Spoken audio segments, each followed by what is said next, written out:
Chris, I really appreciate your time joining us on the CEO Insider Day. Thanks for joining me. Hey, thanks for having me today.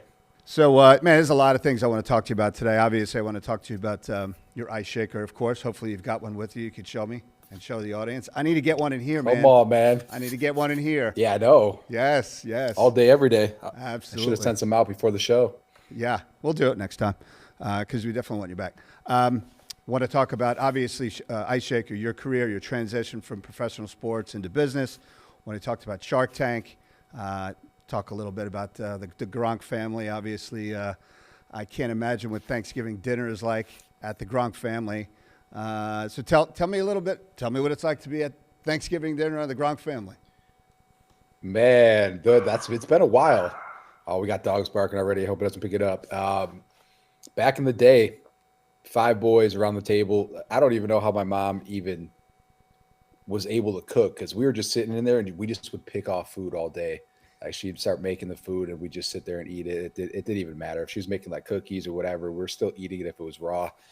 But man, it was double turkeys. She had to get two, the biggest one she could get, and it was just eat as much as you possibly can, and then we just brawl all day long. We fight all day, and that was all day, every day, man. It was the same thing. Eat as much, fight over everything. Everything was a competition, whether it be playing a game outside or just eating food, playing video games if we were allowed to. It just always ended in an all-out brawl somehow. We're all about 2 years apart, so you always went after your bro that was like 2 years older than you, and if you couldn't beat him up, you try to beat up his friends, and if you couldn't beat them up, then you just beat up the little brother.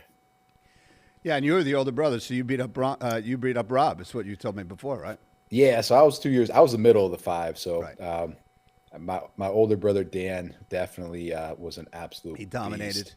Uh, he was a beast. I didn't really try to mess with him that much, but Rob and I would just go at it all day, every day. And Rob was a little crazy, so he liked the punishment. I want to talk a little bit about your family. You got Papa Gronk. I want to learn a lot about him. Grew up in Buffalo. He was a football player. Tell me a little bit about him and the history of the family. It's interesting, very interesting. Yeah, Papa Gronk. Man, he was kind of like a scab player, I think, back in the day. So he did sign a contract with the Bills. He used to hang it up on the office, and all of a sudden his son started playing in the NFL, and his contract disappeared. I haven't seen it since. But yeah, he did. He played at the University of Syracuse. Pretty cool story. He was a guy that really didn't get any looks coming out of high school. He had a really good teammate who ended up getting a scholarship to Syracuse, and they came to watch him play a baseball game. My dad was playing baseball, and they kind of said, "Who's this guy?" and ended up reviewing his tape and ended up giving him a full scholarship offer as well. So he's an offensive lineman. Yeah, he went on and he played a little bit. He blew out his knee. Injuries kind of ended his career, and then ended up having five boys.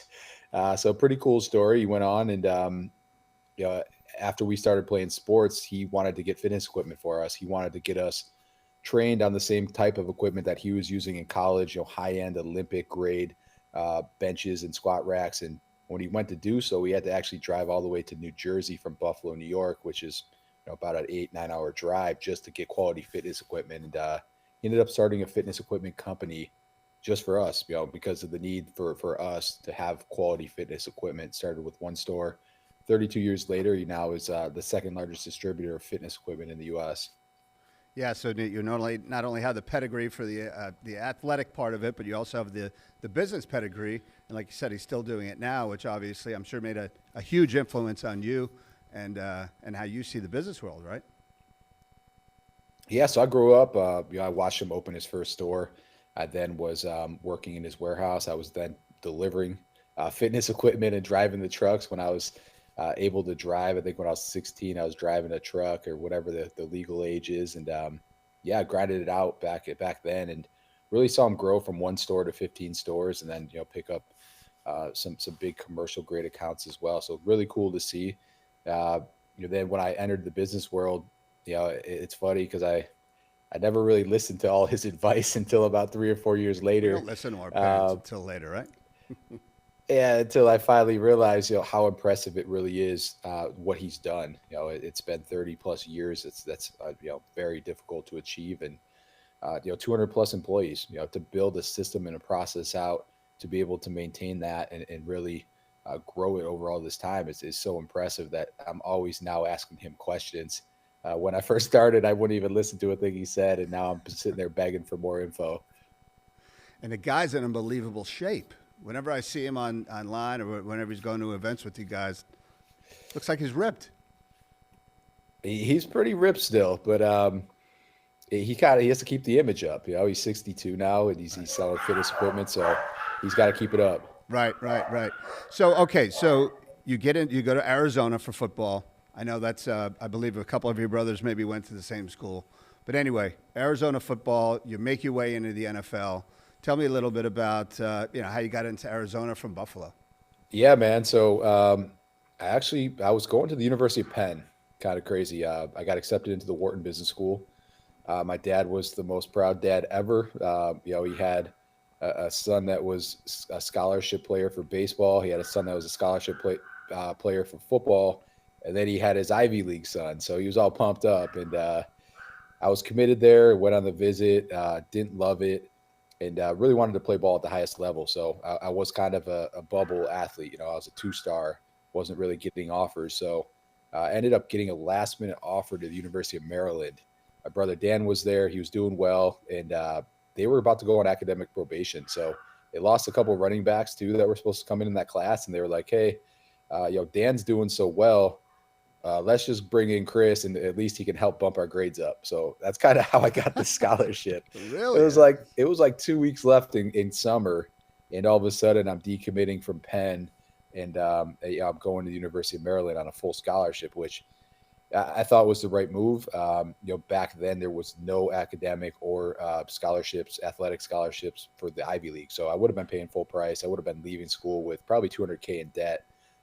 Or I could go play Division I football and, see what I got, see what I'm really made of, but also get, a pretty solid education for free. So I ended up jumping on that opportunity, realized after 2 seasons that, I walked by my coach at one point and he put his head down and just walked past me.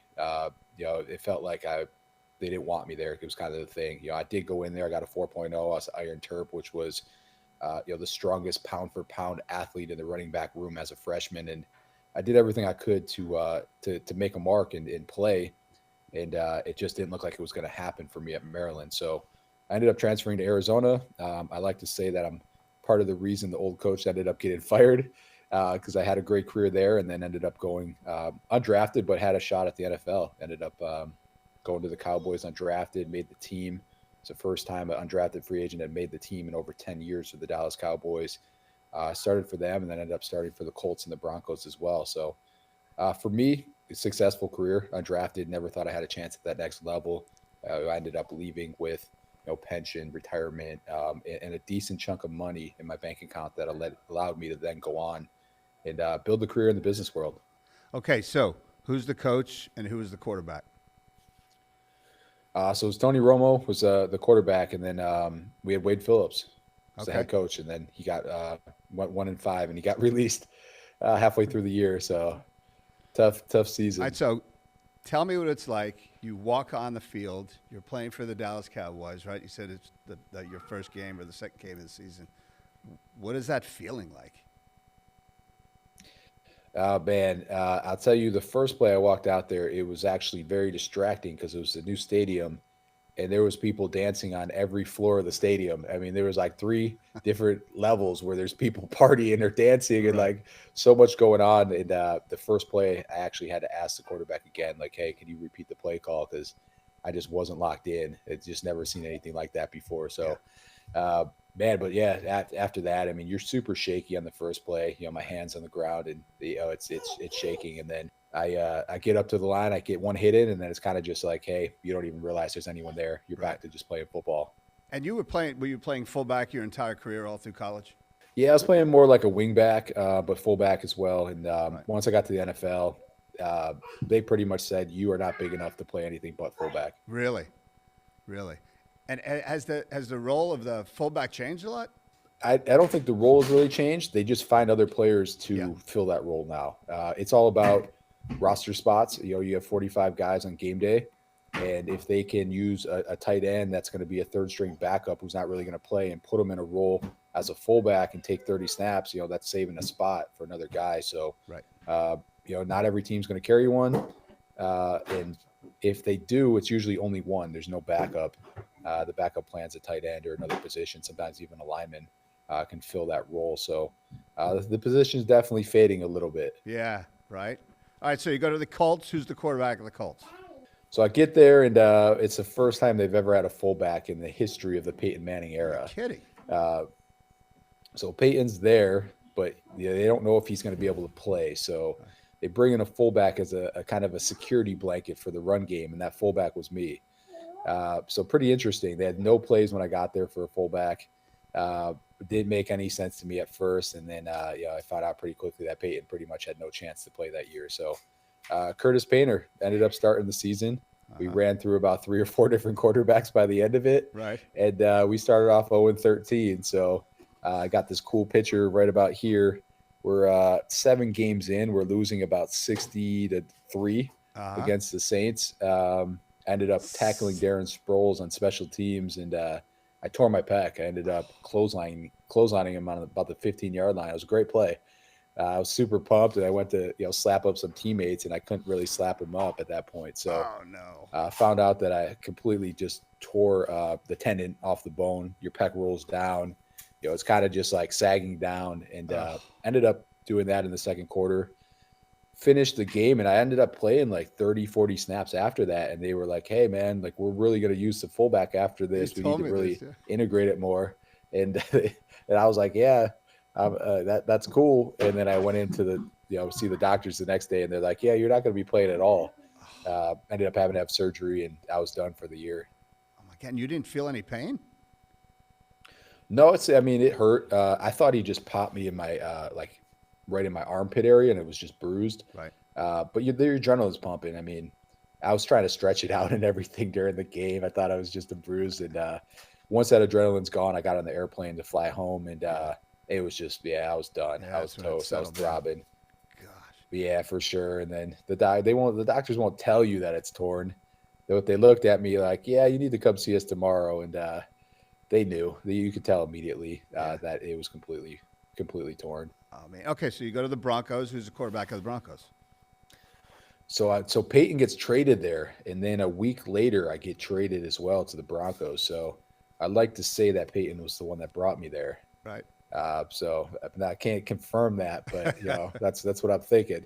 He did come into one meeting. We were playing the Browns, and I lit this linebacker up, and he's like, "That's how you play football." Really? And I swear that one play got me traded to the Broncos. I swear. The Colts ended up bringing in Bruce Arians, and Bruce Arians was on record saying he would never use a fullback ever. So once he came in, it was like a week or two later, I got traded to the Broncos. So I kind of ended my career in Indy, which I thought I'd play there for a while. I thought it was a really good fit for me. But I went to the Broncos as kind of, again, kind of like a backup plan for Peyton. They didn't know if he was going to be able to throw the ball. They didn't know if they would need more of a run game. So got there. Peyton ran the same offense he always ran, and I didn't really take any snaps on offense. So I was more of a special teams player at that point. This is an amazing stat that I heard, obviously, is, of all of your 5 brothers, 4 of you have played in the NFL, and one of your brothers actually played Major League Baseball. That's insane. Yeah, it's like I think it was like equal to winning the lottery twice. Yeah, or something similar to that for the odds to happen. It's insane. Their careers all similar. I mean, when you, like I said, when you guys sit at the Thanksgiving dinner table and you kind of exchange war stories. Obviously, everyone's in a different part of their career, and everybody is in the business with whether it's with your father or with you.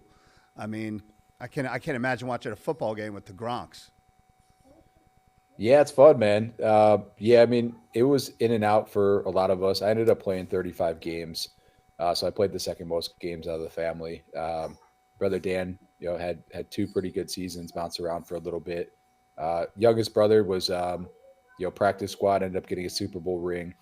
And then oldest brother was, minor leagues for the most part, ended up getting hurt and never really made it up into the higher level. So, yeah, it's fun, man. Rob really put us on the map, and Hall of Famer, probably the best one of the best to ever play the tight end position. He was voted the best by a lot of ESPN analysts to ever play the tight end position in the history of the NFL. So pretty cool. But yeah, at this point, it's just more fun to sit down and watch a game with the family, and it's not something that we're sitting there like breaking it down or anything like that. We're kind of just watching it more for just the enjoyment of the game at this point. Yeah, absolutely. I mean, we all watch it on TV, right? You walk out, you got the music, dun dun dun dun dun dun. Like, what is that like? Because I saw it. Man, that's the real deal. You looked pretty calm and cool when you were in there. You did. You really did. Yeah, I mean, that's just from. I mean, you're preparing for months at that point. Are you really? So, absolutely. So, I mean, it's a whole process leading up to it, and it takes months to really get to the actual filming. So, by that time, I probably practiced the pitch. Thousands of times. Did you? And so it kind of came natural at that point. So, walking out there though, it's kind of like a game, man. You practice for the football games your whole life. You know all the plays, but you get out there and you're still a little bit shaky. You're a little bit nervous, and you just got to get going. It's kind of like going on stage and public speaking, same way.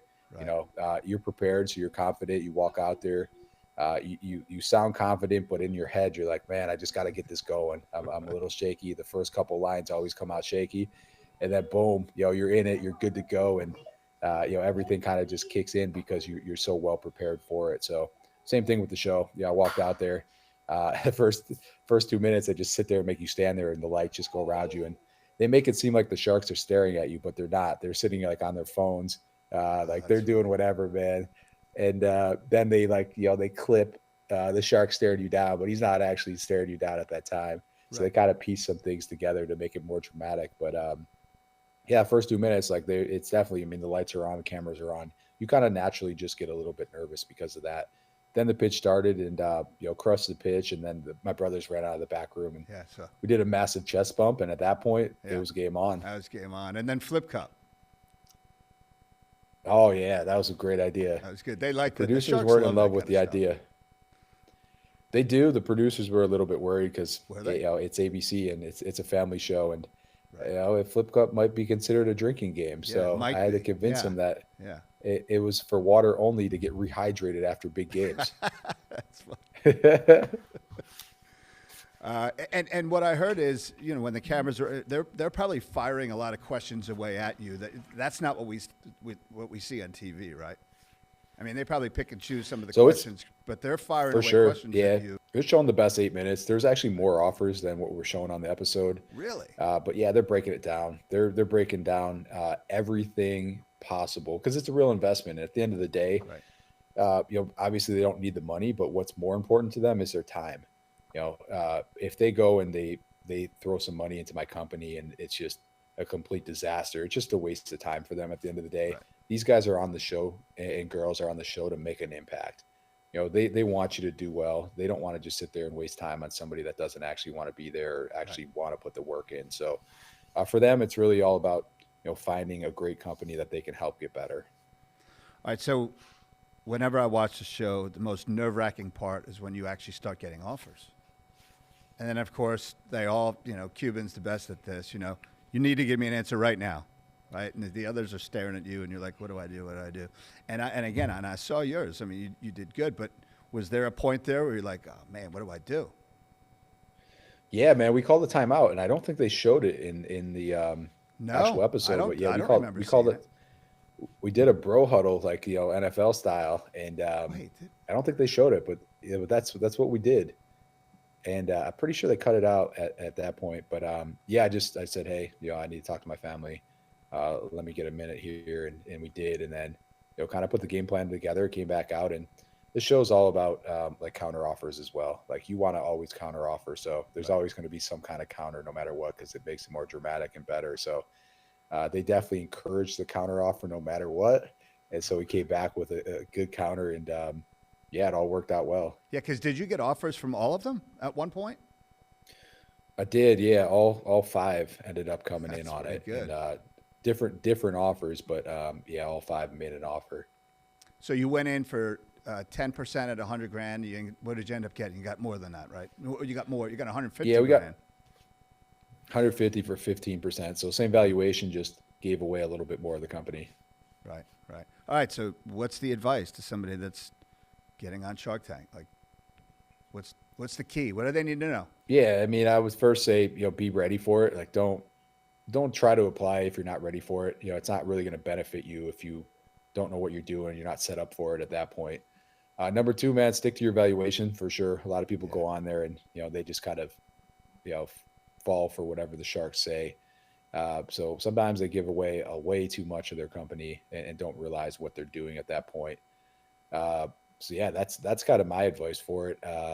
It's massive. It's massive exposure. I say do it all day. If you're in the right spot for it, it's free massive exposure. And if you don't get a deal, it's not the end of the world either. Millions of people are still watching Right. your episode, so you could always bounce back, fix what they tell you to fix, or you can be like, what's the door one? Ring. You could be like Ring and come back and just Right. show them what's up and how good you're doing now. But you got to know your valuation too. Because I see a lot of people getting up there, they cannot back up the valuation at all, and then they just get crushed. That's really what it comes down to. And I've asked how they kind of do it, but if you can back it up, then it all works out. I mean, yeah, if you can justify why it's worth that Mhm. and tell them and explain it to them, there's really no true valuation, especially early on in a company. So Right. Yeah. if you have the right way to describe it, they can't really argue it. And then you went from what 80, and I'm just as what I read, 80,000 in sales to a few million in sales. Like how quick was the ramp up after you got off Shark Tank? Was the phone ringing off the hook? Oh, it definitely was ringing off the hook. A ton of emails. I mean, it's a real deal. We went from 80K in the first 6 months of the company to over 3 million over the next 12 months. So significant impact from the show. And how were you handling all the orders? Because that's always the biggest problem. People get on and they say, the sharks say, well, if we do get these orders, how the heck can you handle it? How did you handle that? For sh- for sure, we were lucky because we only had one SKU at the time. So Right. I prepackaged a ton of boxes, and it makes it super easy for fulfillment when you only have one product. So at that time, we only had one. It was super easy to get everything out the door, so it really wasn't a big problem at that time. Show us. Walk us through it. Yeah, for sure, man. All right, yeah, for sure. So this is kind of what we're known for is the 26-ounce shaker bottle. So this is the fourth generation of it. So when you see it on Shark Tank, it's very basic.